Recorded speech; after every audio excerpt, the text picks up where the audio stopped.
All right, today we're all going to be architects, but we're not using wood or steel. Nope. Our building material is our own perception. We're going to deconstruct piece by piece how we see the world to understand how our own reality is actually built. So here's our blueprint for today. We'll start with the big idea, what I'm calling architecting awareness. Then we'll dive into the three core materials: the perceiver, the target, and the situation. And finally, we'll see how it all snaps together to create the finished product, our own unique perception. Let's get into it. But first, let's kick things off with a question that I think we've all run into. You and a friend watch the exact same movie, or you hear the same news report, and you walk away with completely opposite opinions. How on earth is that possible? Well, the thing is, it's not about one person being right and the other being wrong. It's all about the architecture of how we perceive. So let's lay the foundation. This first part is all about something called perception management. And look, I know what that sounds like. Sounds kind of manipulative, doesn't it? But it's not about controlling how others see things. It's about becoming aware of the invisible forces that shape your own view of the world. Think of it this way. Perception management is basically learning to read the blueprints of your own mind. It's the skill of seeing the underlying structures that dictate what you notice, what you just automatically filter out, and how you interpret, well, everything you experience. And you know what? It all really boils down to these three foundational pillars. Every single perception we have is a mixture of, number one, the perceiver, that's you, number two, the target, what you're actually looking at, and number three, the situation, the context that's wrapping around the whole thing. So let's start with that first one. Okay, so let's dig into the most critical component of all, the perceiver's blueprint. This is all about you.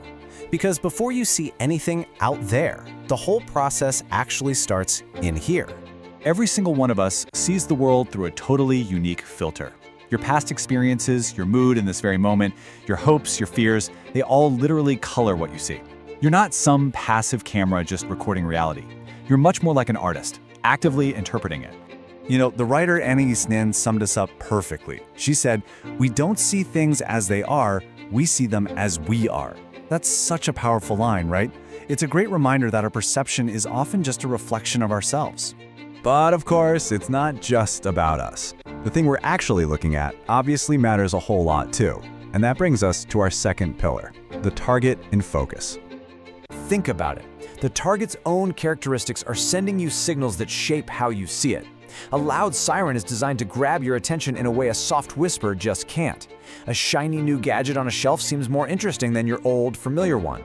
The qualities of the target itself are a huge piece of this puzzle. Now for our final pillar, and this is the one that so often gets overlooked, the situational frame.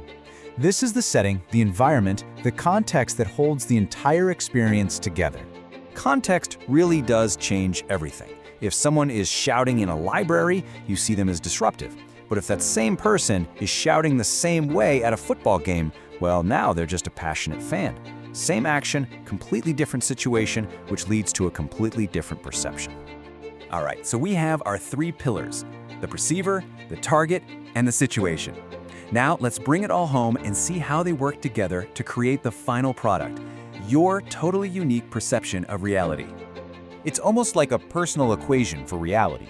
You take the perceiver, that's the who is looking part, you add in the target, the what is being looked at, and then you multiply all of that by the situation, the where and when is this happening. The result is always a completely unique interpretation.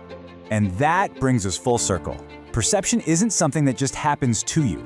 It is a structure that you are actively building, moment by moment, using these three core materials: who you are, what you're seeing, and the situation you're in.